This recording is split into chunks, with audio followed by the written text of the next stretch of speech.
সর্বপ্রথমে সবাইকে জানাই স্বাধীনতা দিবসের অনেক অনেক শুভেচ্ছা এবং ভালোবাসা। সবাই আজকের দিনটা খুব ভালো করে কাটাও এই কামনাই করি। আমাদের ৮০তম স্বাধীনতা দিবস পালন হলো সেদিন। আর সেদিন ছিল অধিরাজ, অনুষ্কা এবং ওর বাবার দুজনেরই কিন্তু অফিসের ছুটি। অফিসের ছুটি মানেই বাড়িতে থাকা, খাওয়া দাওয়া হৈ হৈ। আর এই স্বাধীনতা দিবসের দিনটা সবাই মিলে একসাথে খুব আনন্দের সাথে পালন করে নেয়া।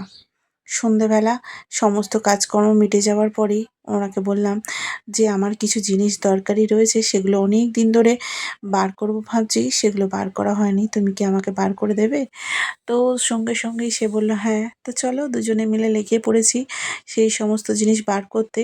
আর কি বলতো, আর কোনো কিছু এই খাটের নিচে পৌঁছিয়ে গেলে সেখান থেকে বার করাটা ভীষণ কঠিন, কারণ আমি একা পারি না এইসব কিছু চাগিয়ে আর কি বার করতে সমস্ত কিছু। তো সেই কারণে যেটা নিচে চলে যায় খাটের সেখানেই থেকে যায়, বার করা আর হয়ে ওঠে না।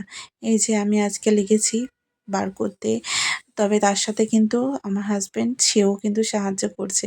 তা না হলে এত বড় উঁচু একটা তোশক চাগিয়ে টাগিয়ে বার করাটা ভীষণ কঠিন। তো বেরিয়ে গেছে ছোটটা। আমি বললাম সবটা বার করো, দেখি ওতে কি কি আছে, তারপরে দেখা যাবে কোনটা কি রাখবো কোনটা কি যেগুলো নেব। দরকার নয় সেই সমস্ত কয়েকটা জামা কাপড়ও আমি এর মধ্যে রেখেছিলাম। আর সমস্ত নতুন জামা কাপড়গুলো যেগুলো আমি কিনা বাড়ি থেকে এনেছিলাম, সেগুলো সমস্ত কিছু এই ছোট ট্রলিতে ভরে রেখেছি, যাতে সঙ্গে সঙ্গে বার করতেও পারি। আর ছোট ট্রলিটা হাতের কাছে থাকে তো চাগিয়ে বার করাও যায়, তবে সেইটা আর করা হয়েই ওঠেনি। তো সেই কারণে আজকে ভাবলাম চলো ছুটির দিন আছে, কর্তামশাইকে রিকোয়েস্ট করাই যেতে পারে, সে যদি আমাকে একটু হেল্প করে। আর এই বাচ্চাদেরকে নিয়ে ট্রলি খোলা কিন্তু ভীষণ মুশকিলের একটা ব্যাপার, কারণ কিনা ওরা কখন কোনটাতে হাত দেবে কোনো বলা যায় না। তো সেই কারণে এদিকে দেখো শাড়িগুলো বার করে দিয়েছে, আর ওকেই বললাম তুমি বার করো আর আমি একটুখানি বন্ধুদের জন্যে একটু রেকর্ড করি। আর এদিকে দেখো একটা শাড়ি বার করেছি, সেটা কিনা গ্রিন কালারের। আর এই শাড়িটা আমার বোন দিয়েছিল এবারে যাওয়ার সময়, বললো অনেক দিন পরে এসেছিস দিদিভাই, এই মানে শাড়িটা আর কি নে। তো সেই কারণে আমার কাছে কিন্তু গ্রিন কালারের একটাও শাড়ি ছিল না, তো সেই কারণে একটা গ্রিন শাড়ি নিলাম। তো আগের যে গ্রিনগুলো আছে সেগুলো অতটাও গ্রিন নয়। আর এটা পুরো শাড়িটা তোমাদেরকে দেখালাম। আর এটা ব্লাউজের পোর্শনটা বেশ ভালো মতো একটা বর্ডার দেওয়া আছে আর বুটি বুটি দেওয়া আছে। দারুণ লাগছিল শাড়িটা আমাদের খালি চোখে দেখতে। আর তখন নিয়ে নিয়েছিলাম এই শাড়িটা। কেমন হয়েছে তোমরা কিন্তু অবশ্যই জানিও। পুরো শাড়িটা তোমাদেরকে খুলে দেখালাম। আর কি ওই দেখাচ্ছে, কারণ কিনা আমি ক্যামেরাটা ধরে আছি। ট্রলি গোছানো, তাকে সুবিধা মতো জায়গায় রাখা, পরিষ্কার পরিচ্ছন্ন করে রাখা, এগুলো কাজ কিন্তু তোমাদের দাদাভাইয়ের। কারণ আমি অতটাও ভালো করে ট্রলি গুছিয়ে রাখতে পারি না। তো সেই কারণে আমি সব এদিক ওদিক করে দিই। তো ও বেশ ভালো করে সমস্ত কিছু এঁটে নেয়। মানে যেগুলো ধরার দরকার সেগুলোও রাখতে পারি, আর যেগুলো এক্সট্রা থাকে সেগুলোও ঠিক ও ভালো করে গুছিয়ে রাখতে পারে। এদিকে কয়েকটা ছাপা শাড়ির মধ্যে দুটো তিনটে তো বার করাই ছিল, আর একটা বার করলাম এই যে মেরুন কালারের, তবে এর ব্লাউজ পিস নেই। এই শাড়িটাও তোমাদের সাথে শেয়ার করতে এলাম। এই শাড়িটা আমি বিবাহবার্ষিকী উপলক্ষে আমার এটা নিয়েছি। এটা আমার হাজব্যান্ডের টাকা দিয়ে আমি কিনেছি। আর ওকে না বলে আর কি গিয়েছিলাম কিনতে সেদিন দোকানে। আর কেমন হয়েছে তোমরা কিন্তু অবশ্যই জানিও। যেহেতু 15 ইয়ার্স কমপ্লিট করলো আমাদের বিবাহবার্ষিকীটা, তো সেই কারণে মন থেকে খুব ইচ্ছা হচ্ছিল একটা বেনারসি নেওয়ার। তবে অত ভারী টারি শাড়ি পরে আমি একদম থাকতে পারি না, তো সেই কারণে বেনারসি মন থেকে বাদ দিলাম। আর কিনলাম একটা এই শাড়ি, পুরো বেনারসির মতোই দেখতে, বেশ সুন্দর শাড়িটা। আর একদম মাখনের মতো নরম, দুধে আলতা কালার, যেটা আমার খুব ভালো লাগে।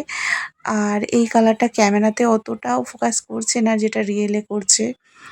আর এর ব্লাউজ পিসটাও তোমাদেরকে দেখাচ্ছি। ব্লাউজ পিসটার দুটো দিক কিন্তু খুব সুন্দরভাবে বুটি বুটি রয়েছে, আর হাতার কাছে একটু ডিজাইন। যেহেতু পুরো শাড়িটা অল ওভার ডিজাইন রয়েছে, তো সেই কারণে বেশি একটা ব্লাউজে ডিজাইন নেই। এই যে ছোট ছোট বুটি মতো করা রয়েছে কাপড়েরই, আর হাতার কাছেই সামান্য একটু বর্ডার আছে, কারণ কিনা পুরো শাড়িটা একদম ডিজাইন করা রয়েছে। ব্লাউজ পিসটা একদমই প্লেন রয়েছে। আর এখানে বাড়ি থেকে আসার সময় মা দিয়েছে এই যে পিচ কালারের না কি বলবো গাজরি কালারের একটা নাইটি। এটা মা দিয়েছিল আর বাকি ৩টে ৪টে আমার কাছে ছিল, আমি নিয়ে এলাম আর এই দুটো কিনে এনেছিলাম। আর আরও একটা ছাপা শাড়ি যেটা কিনা আমি কিনেছিলাম সিঙ্গুর যে মার্কেটটা হয় না সেখান থেকে। তো এই ছাপা শাড়িটা না ভীষণ সাইজে ছোট। ওর বাবা মেপে দেখলো, মানে মেপে দেখার পরে ওটা মোট ৪ আর কি মিটার হয়েছে। ৪ মিটারের শাড়িটা আমার কোনোভাবেই হবে না। তো সেই কারণে আরও একটা শাড়ি যেহেতু ছিল ছাপা শাড়ি, সেটাকে মেপে দেখতে বললাম যে এটাও দেখো, এটাও ছোট নাকি।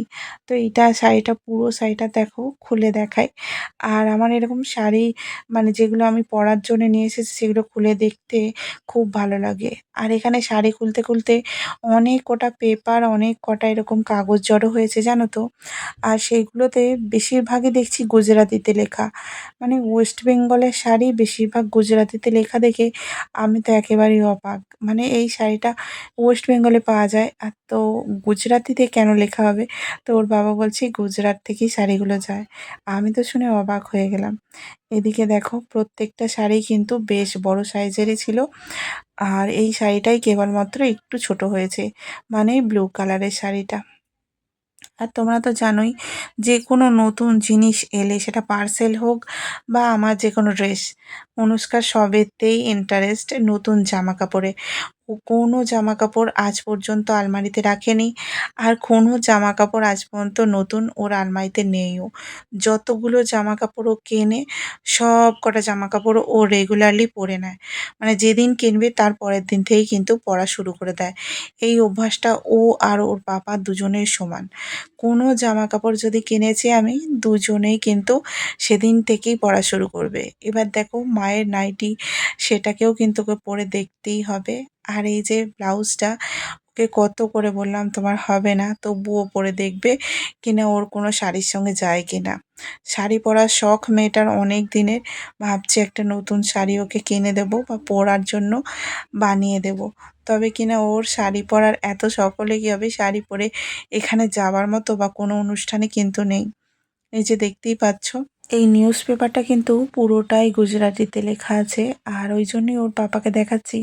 হঠাৎ চোখে পড়লো যে এতটা গুজরাটিতে লেখা আমাদের ওয়েস্ট বেঙ্গলের শাড়িতে।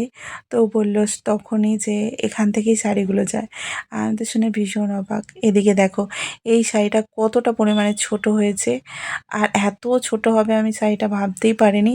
তাও যেখানে গোজার দিকটা ওই দিকটাও কিন্তু একদমই এবড়ো খেবড়ো ছিল, তাই বাবা আর মেয়ে দুজনে মিলে সেটাকে কেটে সমান করে দিচ্ছে আমার জন্য। তবে কিনা আমি এই শাড়িটা পরতেই পারবো না, এতটা সাইজে ছোট হলো। তো পরের বারে যখন যাব তাকে বলবো গিয়ে যে একটা শাড়ি ছোট হয়েছে, তখন কতদিন পরে যাই আবার সেটাও দেখো। তো এতটা ছোট হবে শাড়িটা বুঝতেই পারিনি। এতটা কাটার পরেও কিন্তু শাড়িটা এখনো সমান হয়নি, সেই তেরা বেঁকা হয়েই আছে। তো প্রথম থেকে ভাবছিলাম যে এই শাড়িটা কিন্তু রিটার্ন করব। তাও প্যাকেটিং খোলা হয়ে গেছে বলে আর নিয়ে যাইনি আমি।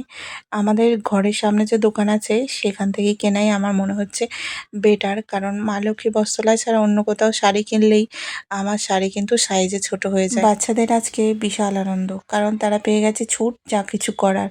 এদিকে পেপারগুলো নিয়ে প্রত্যেকটা কিন্তু ভালোভাবে দেখে নিচ্ছে অনুষ্কা। এই তো বাটারফ্লাই। বাটারফ্লাই এঁকেছে, এখানে ফ্লাওয়ার। ফ্লাওয়ার। শাড়িটা এতটা অংশ কেটে ফেলার পরও শাড়িটা সোজাই হচ্ছে না। তো কী আর করার, যতটুকু বাকি আছে সেটা দিয়ে ওর বাবা বলল অনুষ্কাকে পরিয়ে দিও, ও তো ওখানে গরবা করতে যায়। সেই কথাই ও বলছে যে গরবা করতে যাবে যখন ওর হয়ে যাবে ওকে পরিয়ে দিও। আমি বলছি সুতির শাড়ি পরে কেউ গরবা করতে যায়? শাড়িটা কতটা সুন্দর দেখো, এই লটকন এরকম কালার দেখেই শাড়িটা নিয়েছিলাম। আর এরকম কালারের শাড়ি আমার অনেক কটা আছে, তাও নিলাম, বেশ ভালো লাগছিল শাড়িটা দেখতে। প্যাকেটের মধ্যে ছিল, এতটা ছোট হবে ভাবতে পারিনি। তো সমস্ত শাড়ি দেখা কমপ্লিট হয়ে গেল। এবার শাড়িগুলো কেন বার করছি সেটাই তোমাদেরকে বলি। যেহেতু আমাদের দুর্গাপুজো বা কালী পুজোর সময় শাড়ি পরা হয়, তো সেদিনকে আমি দিনের দিন ব্লাউজ কিছুতেই রেডি করতে পারি না। তো আগে থাকতে ওই জন্যই আমি কিন্তু বার করে রাখছি, যাতে সময় মতন ১ দিন ২ দিন পরে হলেও আমি শাড়ির ব্লাউজগুলো রেডি করতে পারি। তো সেই কারণে ওর পাপাকে বললাম বার করে দিতে, যাতে আমি অস্ত্রগুলো কিনে নিয়ে এসে অন্তত ব্লাউজগুলো রেডি করতে পারি। সে আমার সমস্ত কিছু গুছিয়ে দিতে খুবই ভালোবাসে। সমস্ত কিছু গুছিয়ে আবারও সে ভরে রেখে দিচ্ছে। আর কি আমার কষ্টটা যাতে না হয়। বাবু হওয়ার পর থেকে এত বেশি ভারী জিনিস ও আমায় চাগাতেই দেয় না। তারপরেও আমি কিন্তু করি সমস্ত কাজই, যে এমন নয় কোনো কাজ করি না। তবু যখন ও ঘরেতে থাকে তখন কিন্তু ও নিজে নিজেই করে দেয় আমার জন্য। তো এদিকে সমস্ত কিছু গোছানো কমপ্লিট, রাতের খাওয়া-দাওয়াও কমপ্লিট। আমরা বসে পড়েছি শুতে। এটা তো কি হচ্ছে ভিডিওটা আজকে বিরাট? এখানেই স্টপ করছি। ভালো থেকো তোমরা। ভালো করে দিলটা বানাও। টুই টুই টুই টুই টুই। Wow wow.